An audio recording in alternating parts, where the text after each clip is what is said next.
Morning students. आज हम आपके साथ अकाउंट्स के वो रहस्यमय हिस्सों के बारे में चर्चा करने वाले हैं जो बहुत ही इंटरेस्टिंग है और अकाउंटिंग प्रोस्पेक्टिव से बहुत ही मजेदार हैं। तो इसके साथ साथ आप हमारे चैनल को सब्सक्राइब करिए और वीडियो को लाइक करिए ताकि हमें इसी तरीके से मोटिवेशन मिलता रहे और हम 11th के बच्चों के लिए सारे के सारे चैप्टर्स की वीडियो को टाइमली अपडेट करें ताकि हमारे बच्चे टाइमली अपने सिलेबस को कंप्लीट कर सके। तो आइए आज हम आपको बताते हैं कि वो रहस्यमयी किस्से क्या हैं। जो मानते हैं कि अकाउंटिंग बहुत ही बोरिंग है उनके लिए उनको बहुत मजा आएगा इस वीडियो के माध्यम से। अकाउंटिंग जो मानते हैं बहुत ही बोरिंग है उसमें कुछ ऐसे किस्से हैं जो बहुत ही मजेदार है। अकाउंटिंग के 3 ऐसे किस्से जो अकाउंटिंग के बड़े ही मजेदार है, जो आपके जिसको आप बोलते हैं फंडामेंटल अकाउंटिंग एजम्पशन, जो हम मान के चलते बेटा मान के चलते। क्या फंडामेंटल अकाउंटिंग एजम्पशन है? Going concern, consistency and accrual. Going concern, consistency and accrual, ये फंडामेंटल अकाउंटिंग एजम्पशन है।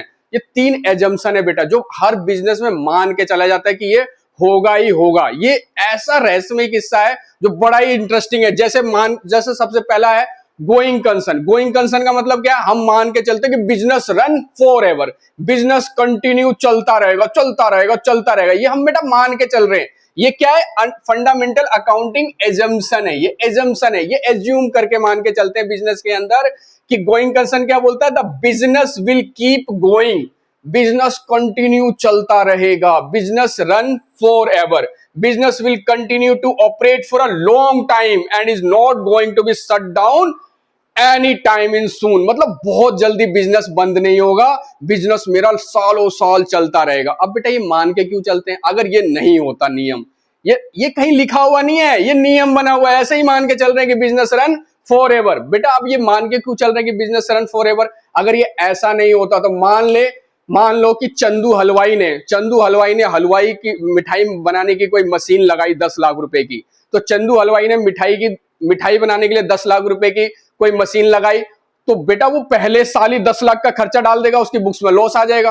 पर वो मान के चलता गोइंग कंसर्न है बेटा, बिजनेस चलता रहेगा। मतलब चंदू हलवाई को पता है कि मेरा जो बिजनेस है वो कम से कम 10 साल 20 साल 50 साल चलता रहेगा। तो वो क्या करता है? उस मशीनरी को पार्ट्स में मतलब डेप्रिसिएटेड करके, जो वैल्यू हर साल की जितना जितना डेप्रिसिएशन होता है बुक्स में लेता जाता है और अपनी एसेट्स को कम करता जाता है। क्यों?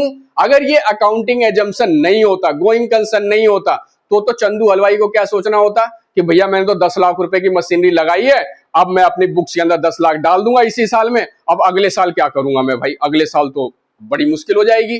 क्यों? क्योंकि वो हर बार सोचेगा कि अगले साल मुझे बिजनेस बंद करना पड़ेगा। नहीं, लेकिन गोइंग कंसर्न एजम्पशन क्या बोलता है? Business run for ever. ये मान के चलते कि बिजनेस कंटिन्यू चलता रहेगा। जैसे मैं ये मान के चलता हूं, मैं हर वीडियो में बोलता हूं कि बेटा कल की वीडियो में हम ये शूट करने वाले हैं, कल की वीडियो में हम नया टॉपिक लेके आने वाले हैं। बेटा तो मैं भी तो मान के चल रहा हूं कि मैं कल आऊंगा और आपको पढ़ाऊंगा, ये मैं मान के चल रहा हूं। एजम्पशन, एज्यूम कर लिया, लेकिन कल का मुझे नहीं पता कल क्या होगा, बट मैं आपको फिर भी मान के चल रहा हूं ना कि कल मैं आपको पढ़ाने आऊंगा। तो यही अकाउंटिंग का सबसे बेहतरीन गोइंग कंसर्न एजम्पशन जो क्या बोलता है कि बिजनेस रन फॉर एवर। ये क्या है बेटा? गोइंग कंसर्न कॉन्सेप्ट क्या है? ये फंडामेंटल अकाउंटिंग एजम्पशन है। एजम्पशन का मतलब मान्यताएं, मान के चल रहे हैं हम, ये मान के चल रहे, कहीं नियम लिखा हुआ नहीं है।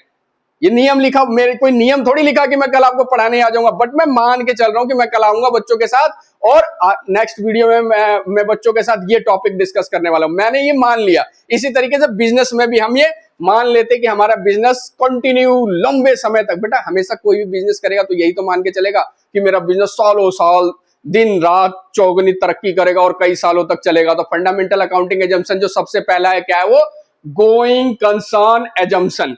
तो गोइंग कंसर्न क्या बोलता है? The business run forever, business run forever, the business will keep going, business will keep going, business continue चलता रहेगा, business will continue to operate for a long time and is not going to shut down any time soon. कभी भी अचानक ही बंद नहीं होगा। हम ये मान के चल रहे हैं, वैसे तो कुछ भी हो सकता है, बट ये फंडामेंटल अकाउंटिंग एजम्पशन हम मान के चल रहे हैं कि ये हमारा बिजनेस लंबे समय तक चलेगा। तो मुझे लगता है कि आपको ये याद भी हो गया होगा। याद करना ही नहीं बेटा, fundamental accounting assumption 3 accounting assumption हमने, जिसमें सबसे पहले का गोइंग कंसर्न। गोइंग कंसर्न क्या बोलता है? Business run for ever. ये हमने मान के चल रहे हैं। अगर ये एजम्पशन नहीं होता बेटा, अगर ये एजम्पशन नहीं होता तो जब चंदू हलवाई ने 10 लाख रुपए की मशीनरी खरीदी है तो उसे पहले साल ही बुक्स में डालनी पड़ती, और पहले साल ही बुक्स में डालेगा लॉस में आ जाएगा, सारा खर्चा उसमें डाल दिया, इतने की तो इनकम नहीं हुई, तो ऐसे लगेगा बिजनेस में तो कुछ हो ही नहीं रहा। तो वो क्या मान के चल रहा है कि मेरा बिजनेस 10 साल तक चलेगा, तो वो क्या करेगा, मशीनरी को हर साल डेप्रिसिएट करते रहेगा और डेप्रिसिएशन पीएनएल में लेके जाएगा और फिक्स एसेट बैलेंस शीट में अपनी मशीनरी को डेप्रिसिएटेड वैल्यू से दिखाता रहेगा। क्यों? क्योंकि ये इतना इंटरेस्टिंग एजम्पशन है, इतनी इंटरेस्टिंग मान्यता है जिसके बेसिस पे वो ये कर पाएगा। तो सबसे पहला मुझे आई होप सब बच्चों को ये क्लियर हो गया होगा going concern assumption. Going concern क्या बोलता है, बिजनेस रन फॉरएवर। अगर समझ में आ रहा था हमारे चैनल को सब्सक्राइब करना ना भूलिए। अब आइए हम आपके साथ दूसरा एजम्पशन जो इससे भी बहुत बेहतरीन है, कंसिस्टेंसी एजम्पशन। बेटा कंसिस्टेंसी ये भी मान के चल रहे हो? हाँ सर बिल्कुल, इसको भी मान के चल। कंसिस्टेंसी का मतलब क्या होता है कि कंटिन्यूअसली, लगातार, ये जो आपने एक बार नियम बना लिया, तो वो नियम आप फॉलो करेंगे। जैसे सपोज करो कि मिस्टर राम ने ये नियम बना लिया कि हर बृहस्पतिवार को वो पीले कपड़े पहनेगा, तो बेटा वो हर बृहस्पतिवार को पीले ही पहनेगा। अब ये नहीं कि इस बृहस्पतिवार पीले पकड़ लिया, अगली बृहस्पतिवार में लाल पहनेगा, फिर अगली में नीला पीला, नहीं। उसने अगर ये नियम बना लिया है कि मैं हर बृहस्पतिवार को पीले कपड़े पहनूंगा, तो हर बृहस्पतिवार को पीले ही पहनेगा। इसी तरीके से कंसिस्टेंसी एजम्पशन क्या बोलता है कि जो आपने एक बार नियम बना लिया, आप उसे कंटिन्यूअसली हर साल फॉलो करोगे। जो आपने एक नियम बना लिया, जैसे बेटा मैंने क्या नियम बना लिया, मैं किस चीज का नियम बना लूंगा, जैसे आपने कोई भी नियम बना लिया, जैसे इन्वेंट्री, स्टॉक को रिकॉर्ड करने का नियम बना लिया कि स्टॉक की वैल्यू कैसे होगी। मैंने पहले साल में स्टॉक को वैल्यूएशन की बना ली मैंने कि फीफो से लगाएंगे। फीफो का मतलब first in first out method लगाऊंगा। अब बेटा जब मैंने पहले साल फीफो वैल्यूएशन रखा है, तो उसके बाद हर साल में फीफो ही रखूंगा। ये नहीं कि इस साल फीफो रख लिया, अगली साल लीफो रख लिया, अगली साल वेटेड रख लिया, ऐसा नहीं। जो एक बार आपने कोई अकाउंटिंग मेथड को चूज कर लिया, कोई नियम को बना लिया, तो you have to follow that नियम। आपको उस नियम को फॉलो करना पड़ेगा, आपको उस नियम का पालन करना पड़ेगा। तो कंसिस्टेंसी क्या बोलता है, it means that a company should use the same का मतलब एक जैसी, same accounting method year after year. What is the year after year का मतलब सालों साल उसी नियम का पालन करेगा। जैसे मैंने बोला कि उसने फीफो बना लिया, फीफो मेथड लगा लिया, तो फीफो हर साल वो फीफो ही लगाएगा, फर्स्ट इन फर्स्ट आउट। ये नहीं कि आज इस साल फीफो लगा दिया, अगली साल लीफो लगा दिया, उसके बाद वेटेज लगा दिया, तो इससे क्या होगा, सारी की सारी पिक्चर गड़बड़ हो जाएगी। तो ये कौन बोलता है, ये सर कौन बोलता है कि मैं तो मेरी मर्जी, मैं तो फीफो लगा दूंगा, लीफो लगा दूंगा, वेटेज लगा दूंगा। बेटा ये मान्यताएं होती हैं, मान्यता। जब आप इस तरीके से करोगे ना, तो आपकी बुक्स में क्या होगा, आपकी बुक्स में क्या होगा कि आपने कभी कुछ लगा रहे हो, कभी कुछ लगा रहे हो, भरोसा नहीं बनेगा बुक्स के ऊपर। इसीलिए कंसिस्टेंसी अजम्पशन मान के ये मान्यता है, अकाउंटिंग प्रिंसिपल का ये मान्यता है कि आपने जो एक बार मेथड लगा लिया, एक बार मेथड जो यूज कर रहे हो, you have to follow that rules और मेथड्स ईयर आफ्टर ईयर। लगातार कंटिन्यूअसली आप उसी को फॉलो करो, क्योंकि कंसिस्टेंसी मेथड यही बोलता है। तो सर ये कंसिस्टेंसी है क्या, बेटा फंडामेंटल अकाउंटिंग एजम्पशन है। ये भी एक बड़ा ही इंटरेस्टिंग नियम है। सॉरी नियम है, ये क्या नियम बना दिया इन्होंने कि एक बार मेथड लगा दिया। सर मेरे को आज मैंने गुलाब जामुन खा लिया, कल मेरे को समोसे खाने का मन कर रहा था, समोसे नहीं खाऊंगा। बेटा नहीं, ये मेथड तो यही बोलता है, एक बार जो तुमने नियम बना लिया है, मीठा खाना है तो मीठा खाना है हर बार, और तीखा खाना है तो तीखा खाना है। अब देखो ऐसा नहीं है, मतलब एक बार आपने प्रिंसिपल सेट कर लिया कि मैं कम नमक का खाऊंगा, तो बेटा हर बार कम नमक का ही खाओगे, यानी कि कभी कम नमक डाल दिया, कभी ज्यादा नमक डाल दिया। मतलब वैसे देखो ये एक मैं वैसे पढ़ाने के लैंग्वेज में बता रहा हूं, पर कंसिस्टेंसी का यहां पे मतलब सीधी सी बात है, जो एक बार आपने कोई रूल बना लिया ना, आपने जो कोई भी आदमी अपना कोई ना कोई रूल बनाता है, प्रिंसिपल बनाता है कि मैं भैया 6 बजे डेली सुबह उठ जाऊंगा, तो मैं 6 बजे डेली सुबह उठ जाऊंगा, मैंने रूल बना लिया तो हर दिन 6 बजे ही उठूंगा। ये नहीं कि किसी दिन 6 बजे, किसी दिन 5 बजे, किसी दिन 4 बजे, किसी दिन 3 बजे। तो कंसिस्टेंसी यही बोलता है, कंसिस्टेंट रहना। और इसी तरीके से बच्चों जब आप पढ़ाई कर रहे हो ना, तो आपको कंसिस्टेंट रहना। कंसिस्टेंट का मतलब आप पढ़ाई में लगे रहो कंसिस्टेंटली। आप देखना, आप जब डेली के डेली पढ़ोगे ना, कंसिस्टेंट होगे, चाहे एक ही घंटा पढ़ो आप डेली, मैं मान के चलता हूं आप 1 घंटा भी डेली कंसिस्टेंसी से पढ़ते हो ना, आपका रिजल्ट जो होगा ना बेहतरीन होगा। लेकिन अगर आपकी पढ़ाई में कंसिस्टेंसी नहीं है कि कभी आप 1 घंटा पढ़ते हो, कभी 5 घंटा पढ़ते हो, फिर 5 दिन पढ़ते ही नहीं हो, तो वो क्या, आप जब किसी चीज में कंसिस्टेंसी नहीं होती है तो रिजल्ट भी उसी तरीके का आता है। कोई भी काम करो जीवन में, चाहे वो आप पढ़ाई से रिलेटेड काम करो, खेलने कूदने से रिलेटेड काम करो, या जो भी करो, बेटा उसमें कंसिस्टेंट रहो। कंसिस्टेंट का मतलब कंटिन्यू रहो, लगातार उसको फॉलो करो, आपका रिजल्ट हमेशा बढ़िया आएगा। अब बेटा तीसरा कितना इंटरेस्टिंग है, एक्रूवल। तीसरा अकाउंटिंग एजम्पशन क्या, एक्रूवल। एक्रूवल एजम्पशन क्या बोलता है, एक्रूवल बोलता है कि अगर मान लो मैंने सेल कर दी, तो मैंने सेल कर दी तो पैसा आए चाहे ना आए, अपनी बुक्स में रेवेन्यू रिकॉर्ड करूंगा।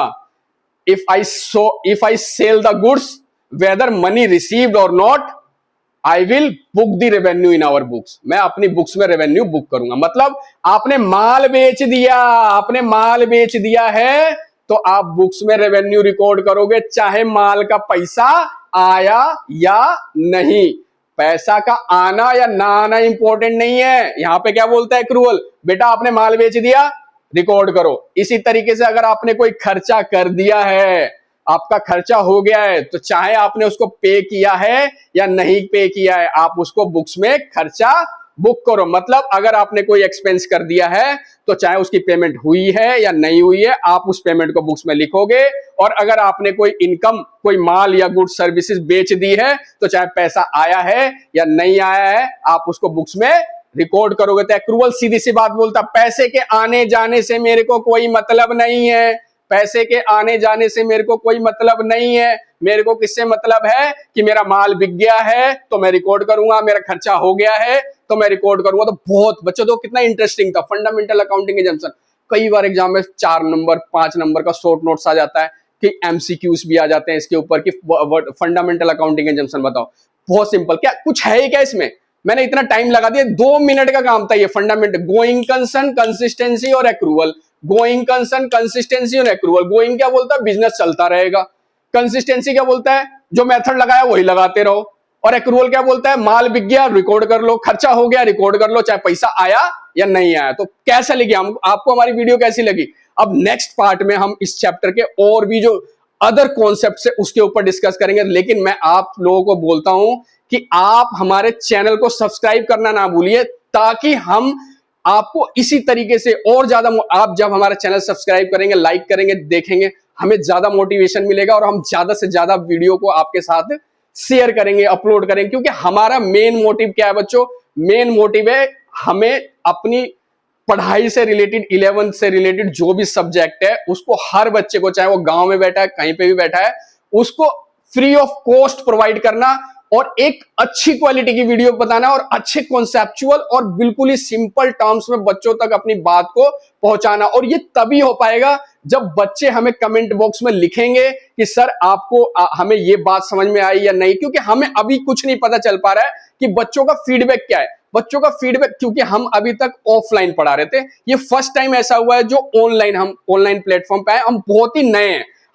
हमें ये बोलने में कोई संकोच नहीं है कि we are very new in online platform. Online platform पर बिल्कुल ही नए हैं। हमने पहली बार, जो हमारी पहली वीडियो में 10 दिन पहले हमने ये चैनल बनाया, चैनल तो बहुत पहले बना लिया था, लेकिन हमने 10 दिन पहले इस काम को स्टार्ट किया है, वो भी बच्चों के रिक्वेस्ट पे कि सर आप कुछ ऑनलाइन भी कराओ, ताकि हम लोग घर पे भी कुछ कर पाए या रिवीजन ही कर पाए। हमें ये अच्छा भी लगा और आज के टाइम पे मुझे लगता भी है कि टाइम सेविंग के लिए बच्चों को ऑनलाइन प्लेटफॉर्म पे जाना चाहिए। तो लेकिन अब ऑफलाइन में तो पता चल जाता है, बच्चा फेस टू फेस रहता है, क्वेरी आती है, पूछता है। पर ऑनलाइन में क्या होता है, जब तक बच्चे का फीडबैक नहीं आएगा, जब तक फीडबैक नहीं आएगा, तो हमें चीजों को ऑनलाइन के बारे में इतना सारी चीजें हम पता नहीं कर पाएंगे कि क्या चीजें जो हमसे गलत हो रही हैं या क्या चीजें ऐसी है जो बच्चों तक नहीं पहुंच पा रही हैं। इसलिए हम बोलते हैं कि आप हमारे चैनल को सब्सक्राइब करिए और कमेंट बॉक्स में जरूर लिखिए जो भी आपको डाउट्स है, जो आप पहले से जानते हैं, हमने कुछ अलग लग रहा है या कुछ भी अदर वे में, जो भी आपको लगे आप कमेंट बॉक्स में लिखना ना भूलिए। और लेकिन मैं आपके साथ एक चीज और बताता हूं बच्चों, जो भी 11th के बच्चे हैं, 11th आपका बेस होता है। 11th बेस है क्योंकि आप फर्स्ट टाइम आए हो 11th के अंदर पढ़ाई करो, फर्स्ट टाइम अकाउंटिंग है, तो अकाउंटिंग पे पूरा का पूरा फोकस होना चाहिए। क्योंकि 12th बिल्कुल ही डिफरेंट हो जाती है। 11th में सारी चीजें आपको, सारा का सारा फंडामेंटल आप 11th में सीखते हो। डेबिट क्या है, क्रेडिट क्या है, अकाउंटिंग क्या है, प्रोसेस क्या है, सारी चीजें, लेजर कैसे बनाते हैं, वाउचर कैसे बनाते हैं, ये सारी चीजें, एसेट्स क्या है, लायबिलिटी क्या है, इनकम क्या है, एक्सपेंस क्या है, सब चीजों का आप क्या ओवरव्यू 11th में ले लेते हो, 12th में क्या करते हैं हम सीधे सीधे अप्लाई करते हैं, क्योंकि 12th में हमारा कॉन्सेप्चुअल नहीं रहता, सीधे के सीधे अकाउंट बनाओ, ये करो वो करो, चलता है। इसलिए मैं बच्चों को बोलता हूँ 11th के बच्चों को कि ध्यान से जो भी है आप मन से पढ़ें, कंसिस्टेंट पढ़ें, ताकि आप 12th में आपको कोई किसी भी तरीके की दिक्कत ना आए। तो अब हम अपनी वीडियो को यहीं पे विराम देते हैं। नमस्कार, सत श्री अकाल, जय हिंद, जय भारत।